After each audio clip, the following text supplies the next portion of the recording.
नमस्कार, स्वागत है आपका आपके अपने channel health and medicine Hindi में। आज की वीडियो में मैं आपको itching all over the body मतलब कि पूरे शरीर में खुजली होना, जिसे हम जनरलाइज्ड प्रूरिटस कहते हैं, उसके बारे में बताऊंगा। हम बात करेंगे कोजेज यानी कि कारणों के बारे में और ट्रीटमेंट यानी कि उपचार के बारे में। तो बिना देरी की आज के वीडियो की शुरुआत करते हैं। अगर कोजेज की बात करें, कारणों की बात करें, तो हम 8 प्रकार के कारणों के बारे में बात करेंगे, जिसमें skin related causes, allergic reaction, systemic यानी कि internal causes, nerve related causes, hormonal और मेटाबॉलिक कोजेज, मेडिकेशंस मतलब कि कुछ मेडिसिन की वजह से, उसके साइड इफेक्ट की वजह से खुजली आ रही है तो उसके बारे में। नंबर 7 है एनवायरमेंटल फैक्टर्स और नंबर 8 है कुछ इन्फेक्शंस यानी कि संक्रमण। सबसे पहले बात करते हैं स्किन रिलेटेड कोजेज, जिसमें नंबर 1 है ड्राई स्किन, जिसे हम ज़ेरोसिस भी कहते हैं, मतलब कि शुष्क त्वचा। देखिए, यह एक मोस्ट कॉमन कारण है और खास करके ठंडी के मौसम में यह प्रॉब्लम ज़्यादा देखने को मिलती है। जब भी आप बहुत ही ज़्यादा बार नहाते हो, ऐसे केसेस में आपकी स्किन रफ हो जाती है, मॉइस्चर चला जाता है और इची यानी कि खुजली होने की संभावना काफ़ी बढ़ जाती है। नंबर 2 है एक्जेमा यानी कि अटोपिक डर्मेटाइटिस। यह एक क्रोनिक स्किन कंडीशन है जिसमें जो स्किन होती है वो रेड हो जाती है, इची यानी कि स्किन पर खुजली आती है और इन्फ्लेम्ड यानी कि उस पर सूजन आ जाती है। और कौन कौन से जो भी एरिया है उसे मोस्टली अफेक्ट करती है, तो फेस, नेक और behind the knees. But it can involve the entire body too, मतलब कि यह जो भी प्रॉब्लम है, डर्मेटाइटिस की प्रॉब्लम है, एक्जिमा की प्रॉब्लम है, वो एक जगह से दूसरी जगह पर फैल सकती है, तो पूरे बॉडी में भी यह फैल सकती है। तो इस बारे में भी आपको पता होना चाहिए। नंबर 3 है कॉन्टेक्ट डर्मेटाइटिस। देखिए, जब भी हमारी स्किन कोई भी एलर्जन या इरिटेंट्स के संपर्क में आती है तब खुजली की परेशानी होती है, जिसे हम कहते हैं कॉन्टेक्ट डर्मेटाइटिस, जिसमें सोप यानी कि साबुन, परफ्यूम जो इत्र आप लगाते हो, एयर फ्रेशनर का आप यूज़ करते हो, shampoo, body wash, detergent, cosmetic इत्यादि का आप यूज़ करते हो, उसमें ज़्यादातर मात्रा में केमिकल्स होते हैं, इरिटेंट्स होते हैं, एलर्जेंस होते हैं। तो ऐसे केसेस में जब भी आपकी स्किन के साथ संपर्क में आते हैं और एलर्जिक रिएक्शन होता है, तो ऐसे केसेस में इचिंग यानी कि खुजली, बर्निंग सेंसेशन यानी कि जलन होना, इरिटेशन और इन्फ्लामेशन यानी कि स्किन के ऊपर सूजन आ जाना इत्यादि सिम्टम्स दिखाई देते हैं। नंबर 4 है सोरियासिस। यह एक ऑटो इम्यून स्किन कंडीशन है। इस कंडीशन के चलते रैपिड स्किन सेल टर्नओवर बढ़ जाता है, जिसकी वजह से आपकी त्वचा के ऊपर थिक स्केली पैचेस बन जाते हैं, जिसमें इरिटेशन और इचिंग होने की संभावना काफ़ी बढ़ जाती है। और ये जो भी कंडीशन है वो खास करके स्काल्प, एल्बोज और नीज के भाग को बहुत ही ज़्यादा अफेक्ट करती है, बट पूरी बॉडी में भी यह फैल सकता है। नंबर 5 है अर्टिकेरिया यानी कि हाइव्स। इसमें क्या होता है, स्किन के ऊपर रेड इची रेज्ड वेल्स बन जाते हैं, जो खास करके एलर्जिक रिएक्शन, इन्फेक्शंस और स्ट्रेस की वजह से होता है। और यह अपीयर सडनली यानी कि एकाएक आपको देखने को मिलता है और लार्ज एरिया ऑफ बॉडी में यह स्प्रेड हो सकता है। नंबर 6 है फंगल इन्फेक्शन, जिसमें tinea corporis, tinea capitis, tinea cruris, tinea versicolor इत्यादि का समावेश होता है। यह खास करके लोकलाइज इचिंग यानी कि कोई शरीर के कोई एक पार्ट के ऊपर और धीरे धीरे करके पूरे शरीर में भी फैल सकता है। देखिए, यह जो भी पार्ट है उसमें मेनली स्काल्प, बैक और एब्डोमेन शामिल होते हैं, बट यह स्प्रेड होता है वन एरिया टू अनदर। अगर आप अच्छे से ध्यान नहीं रखते हो या आप अपना हाइजीन का ध्यान नहीं रखते हो तो पूरे शरीर में भी फैल सकता है। अब दूसरे मुख्य कारण यानी कि एलर्जिक रिएक्शन के बारे में बात करते हैं। उसमें एक है फूड एलर्जीज, मतलब कुछ फूड जैसे कि milk, egg, shellfish, tree nuts, peanuts, wheat, soybean इत्यादि। ये जो भी फूड्स होते हैं वह आपके शरीर में वाइड स्प्रेड इचिंग यानी कि आपके पूरे शरीर में फैलने वाली खुजली को ट्रिगर करते हैं, और उसके साथ साथ हाइव्स यानी कि अर्टिकेरिया स्वेलिंग यानी कि सूजन और सांस लेने में भी परेशानी होती है। इस प्रकार के सिम्टम्स भी दिखाई देते हैं। नंबर 2 है ड्रग एलर्जीज। कुछ मेडिसिन जैसे कि पेनिसिलिन और उससे related antibiotics, anti convulsants, sulfa drug, ibuprofen, aspirin, chemotherapy drug इत्यादि ड्रग की वजह से इचिंग, हाइव्स और कभी कभार मोर सीवियर एलर्जिक रिएक्शन जिसे एनाफाइलेक्सिस कहते हैं, यह भी देखने को मिलता है। नंबर 3 है इंसेक्ट बाइट यानी कि कीटों के काटने की वजह से भी खुजली हो सकती है, जैसे कि मॉस्किटो, फ्लीज, बेड बग्स। देखिए, सबसे पहले तो क्या होता है कि जहाँ पर भी यह जो भी जीव जंतु है, जो इंसेक्ट है, वह काटते हैं, उस लोकल एरिया में खुजली होना स्टार्ट होता है, लेकिन अगर सीवियरिटी बहुत ही ज़्यादा बढ़ जाती है तो पूरे शरीर में भी यह फैल सकता है। अगर तीसरे मुख्य कारण यानी कि सिस्टेमिक यानी कि इंटरनल कोजेस के बारे में बात करें तो उसमें सबसे पहला है लीवर डिजीज। देखिए कुछ कंडीशंस जो लीवर से रिलेटेड है जैसे कि कोलेस्टेसिस, सिरोसिस और हिपेटाइटिस, उसकी वजह से इचिंग होता है, खास करके पाम, सोल और बैक यानी कि हथेली, पैरों तले और पीठ के ऊपर खुजली होने की संभावना काफी बढ़ जाती है। उसमें क्या होता है कि यह जो भी कंडीशन है उसकी वजह से जो हमारी ब्लड स्ट्रीम है उसमें बाइल सोल्ट बिल्डअप हो जाता है, जो सबसे बड़ा और सबसे मुख्य कारण है। नंबर 2 है kidney disease, chronic kidney disease या फिर किडनी फेलर, जिससे क्या होता है कि जो वेस्ट प्रोडक्ट होती है हमारी किडनी अच्छे से बाहर फेंकती है, वो क्रोनिक किडनी डिजीज या फिर किडनी फेलियर की परिस्थिति में नहीं हो सकता, जिसकी वजह से हमारे शरीर के अंदर वेस्ट प्रोडक्ट्स का बिल्डअप होता है, जिसकी वजह से जनरलाइज इचिंग यानी कि पूरे शरीर में खुजली आने की संभावना रहती है। नंबर 3 है थायराइड डिजीज, जिसमें हाइपोथायरॉयडिज्म या हाइपरथायरॉयडिज्म दोनों का समावेश होता है। यह थायराइड डिजीज की वजह से चेंज इन स्किन यानी कि स्किन के अंदर चेंजेस होता है, स्किन में ड्राइनेस बढ़ती है, जिसकी वजह से इचिंग और दूसरी स्किन एबनॉर्मेलिटीज सामने आती है। नंबर 4 है डायबिटीज। अगर blood sugar level poorly control है, मतलब आप कंट्रोल नहीं कर पाते हो, तो पुअर सर्कुलेशन की वजह से और इन्फेक्शन की वजह से ड्राई और इची स्किन की परिस्थिति सामने आती है। नंबर 5 है ब्लड डिसऑर्डर्स, जैसे कि polycythaemia vera, iron deficiency anaemia और कुछ टाइप के ल्यूकेमिया, जिसकी वजह से इचिंग होता है, खास करके जब भी आप वार्म वाटर के संपर्क में आते हो, एक्सपोजर होता है, तब इचिंग काफी बढ़ जाती है। नंबर 6 है HIV एड्स यानी कि एक्वायर्ड इम्यूनो डेफिशिएंसी सिंड्रोम, जिसमें इम्यून सिस्टम काफी वीक, काफी कमजोर हो जाती है, जिसकी वजह से जो मरीज है उन्हें बहुत ही ज़्यादा मात्रा में इन्फेक्शन और बहुत ही तेज़ी से इन्फेक्शन लगते हैं, जिसकी वजह से स्किन ड्राई हो जाती है और पूरे शरीर में खुजली की परेशानी सामने आती है। चौथा मुख्य कारण है नर्व रिलेटेड इचिंग, जिसमें सबसे पहला है न्यूरोपैथिक इचिंग। जब भी हमारी नर्व्स डैमेज हो जाती है, कैसे केसेस में, जैसे कि मल्टीपल स्क्लेरोसिस, श्रिंगल्स और स्पाइनल कॉर्ड इंजरीज, ऐसे केसेस में जब भी हमारी नर्व्स डैमेज हो जाती है तो इंटेंस इचिंग की स्थिति सामने आती है, जिसमें स्किन रेसेस सामने नहीं आते।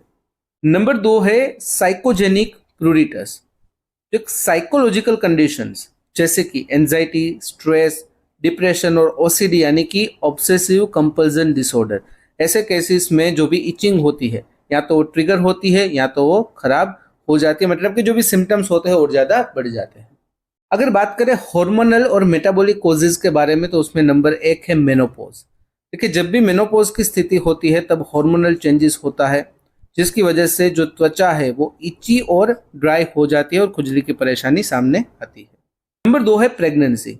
कुछ महिलाएं जनरलाइज इचिंग एक्सपीरियंस करती है प्रेगनेंसी के दौरान। यह आईसीपी यानी कि इंट्राहिपेटिक कोलेस्टेसिस ऑफ प्रेगनेंसी, जो हमने बात की थी लीवर इश्यू के बारे में, तो वह लीवर इश्यू की वजह से यह परिस्थिति सामने आती है और जो भी बाइल सोल्ट होता है उसका बिल्डअप हो जाता है, और खास करके पाम और सोल्स के अंदर बहुत ही ज़्यादा मात्रा में, उसके ऊपर बहुत ही ज़्यादा मात्रा में इचिंग यानी कि खुजली की परेशानी सामने आती है। अगर मेडिकेशन रिलेटेड इचिंग की बात करें तो उसमें सबसे पहला है एंटीबायोटिक। देखिए जब भी एंटीबायोटिक का यूज होता है तो एलर्जिक रिएक्शन होने की संभावना बढ़ जाती है, जिसकी वजह से जनरलाइज इचिंग सामने आती है। अगर एग्जांपल की बात करें तो penicillin, ampicillin, erythromycin, ciprofloxacin, vancomycin इत्यादि का समावेश होता है। नंबर 2 है डायूरेटिक्स। ये मेडिसिन की वजह से हमारी स्किन ड्राई हो जाती है, जिसकी वजह से इचिंग यानी कि खुजली की परिस्थिति सामने आती है। अगर एग्जाम्पल्स की बात करें तो हाइड्रोक्लोरोथायाजाइड, इंडेपामाइड, क्लोरथेलिडोन, फुरोसेमाइड, टोर्सेमाइड, बुमेटानाइड इत्यादि का समावेश होता है। नंबर 3 है एंटी मलेरिया मेडिसिन जैसे कि क्लोरोक्विन, हाइड्रोक्सीक्लोरोक्विन और मेफ्लोक्विन। नंबर 4 है एंटी हाइपरटेंसिव मेडिसिन जैसे कि एम्लोडिपिन, एटेनोलोल, हाइड्रोक्लोरोथायाजाइड, लिसिनोप्रिल इत्यादि। नंबर 5 है कोलेस्ट्रॉल लोअरिंग मेडिसिन जैसे कि एटोरवास्टेटिन, रोजुवास्टेटिन, सिम्वास्टेटिन। नंबर 6 है एंटी कन्वर्जेंट मेडिसिन जैसे कि लेमोट्रिगिन, फिनाइटोइन, कार्बामेजेपाइन, ऑक्सकार्बाजेपाइन इत्यादि। अगर कुछ एनवायरमेंटल फैक्टर्स की बात करें तो सबसे पहला है गर्म मौसम, जिसमें हीट और ह्यूमिडिटी की वजह से एक्सेसिव स्वेटिंग यानी कि बहुत ही ज़्यादा मात्रा में पसीना होता है, जिसकी वजह से प्रिकली हीट और हीट रेसेस होने की संभावना बढ़ जाती है, जिसमें इचिंग, इरिटेशन और बर्निंग सेंसेशन जैसा महसूस होता है।